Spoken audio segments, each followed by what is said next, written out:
మరి ఇప్పటికైనా కూడా యాజమాన్యాలు మా బాధను మాకున్నటువంటి అశాంతిని తీవ్రమైనటువంటి ఒత్తిడిలో ఈరోజు కార్మికులు ఉద్యోగులు ఉన్నారు కాబట్టి దానిని గమనించి ఇప్పటికైనా మా సమస్యల పరిష్కార దిశగా ప్రయత్నించాలని, అటు కాని పక్షంలో మా కార్మిక సోదరులు ఉద్యోగ సోదరులు యూనియన్లు ఏదైతే చెప్పారో వారు చెప్పిన విధంగా మేనేజ్మెంట్ మీద మేము ఒత్తిడి తీసుకురాక తప్పదు.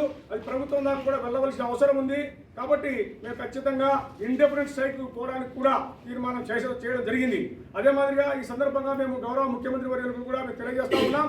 మరి విద్యుత్ సంస్థలను ప్రవేశపెట్టినటువంటి వ్యక్తిగా ఆయన విద్యుత్ సంస్థలో మంచి పట్టుంది. విద్యుత్ సంస్థ మీద అదే మాదిరిగా ఉద్యోగులకు కూడా ఆయన అంటే చాలా గౌరవం ఉంది. కాబట్టి సీనియర్ మోస్ట్ ముఖ్యమంత్రిగా మనకు ఉన్నారు. విద్యుత్ సంస్కరణలు మంచిగా ప్రవేశపెట్టి ఈరోజు ఫలితాలు కూడా తీసుకొచ్చిన ఘనత ఆయనకు ఉంది.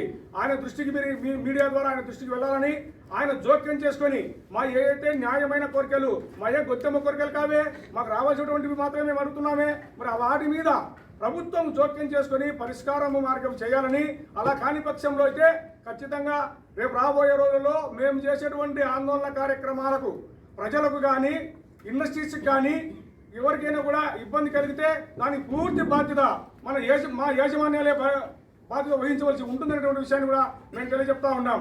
కాబట్టి ఏది ఏమైనా సరే మా సమస్యల పరిష్కారం అనేది మాకు చాలా ఇంపార్టెంట్. కాబట్టి సమస్యలు పరిష్కారం అయ్యేటంత వరకు కూడా మేము ఉద్యమాన్ని ఆపేది లేదు, ఉద్యమాన్ని తీవ్రతరం చేస్తామని తెలియజేస్తా ఉన్నాం. Thank you sir, thank you very much.